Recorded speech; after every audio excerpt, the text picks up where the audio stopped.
Me 30 votojnë edhe shkon drejtori. Njerëzit me automatizëm e marrin për shembull një strukturë që quhet SPAK. Personalisht edhe unë edhe Florenti besojmë që s'është Shqipnia shembull i mirë për gati asgjë, hiç. Po, okej, evidente është që diçka ka arrit. Konstatimi përgjithshëm është që kanë dështu institucionet ekzistuese ka nevojë për diçka të madhe. A është kjo çajo e madhja?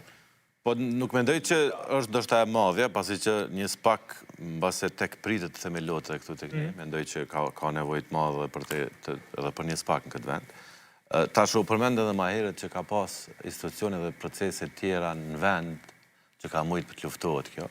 Nëse deri tash ato sisteme dhe ato procese nuk kanë funksionuar, atëherë është logjike që duhet bëhet diçka dhe mendoj që këtë aspekt byroja për konfiskimin e pasurisë pa justifikueshme nuk është diçka e keq, është diçka e mirë. Është fakt që ndoshta lëvizja vendosje këtë rast e ka pas një temë kryesore të fushatës edhe tash e 5 vite nuk e kanë implementuar ende.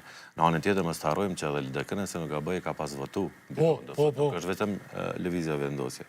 Kështu që është shumë e rëndësishme mendoj që kjo të themelohet. Është shumë e rëndësishme po ashtu të sigurohet që të mos ketë mundësi që të përdoret si mjet për hakmarrje politike, është fakt. Para duhet edhe opozita të ketë pjesëmarrje konstruktive në proces, pasi që ndonjëherë kemi dëgjuar edhe debat jo shumë konstruktive edhe nga opozita. Kjo do thotë që ka nevojë të krijohet, ka nevojë shumë të krijohet. Edhe ideja është që prap vendimarrja do të jetë te gjykata. Gjykata është ajo që do të merr vendime. Kjo strukturë do të jetë specializuar që të mirët vetëm me temën e pasurisë pa justifikueshme. Do thotë ta nuk të marrin vendime. Ta ndoshta marr ai drejtori ndoshta merr vendim për me nisë një hetim. Me nisë dhe me përfundu bërë me dërguar gjykata. Përfundon gjykata. Ashtu është aty. Fjala ka në fund gjykata prapë, kështu që apete kemi sigurisë në fund. Po mundet me të maltretu ty, mundet me të maltretu me të marrë për hetimet të nevojshme, me dolemin e për gazeta. Jo që tash edhe prokurori me desh mund të maltretu. Prokurori me na maltretu çdo ditë neve. Derisa shtoj këtë si tha, ne kemi nevojë për një SPAK, ne kemi SPAK-un. SPAK-u është prokuroria speciale.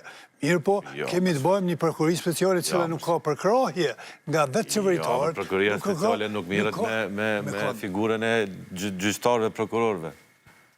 Ne kemi prokurori speciale, SPAK-u është marrë edhe me figurën e gjyqtarëve çdo niveli, me prokuror çdo niveli. Kjo është diçka që vetting. Baza kryesore vettingi.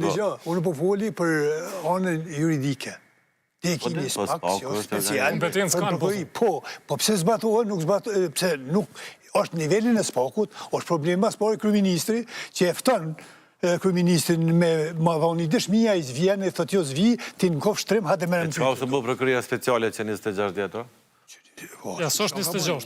Që sa është? Është një 12 vjet. Është 12 vjet. Po.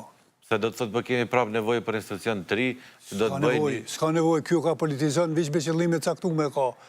S'ka nevojë edhe s'ka më të ndodhë. Jo, nuk po folim veç këtë çka po thotë. Ja, kjo ka fol. Po folim na si popull që kemi nevojë për. Edhe unë po them, drejtësisë, qoftë prokurorisë, qoftë gjykatës. Shigjoj, ka më ndodh. Po unë po them, besoj që ka më leju me ndodhë, se ka më ndodhë që ka me shukë këta. Edhe ka me plëcu me një e me këtë tjetër, edhe mi pru njës të vetë aty.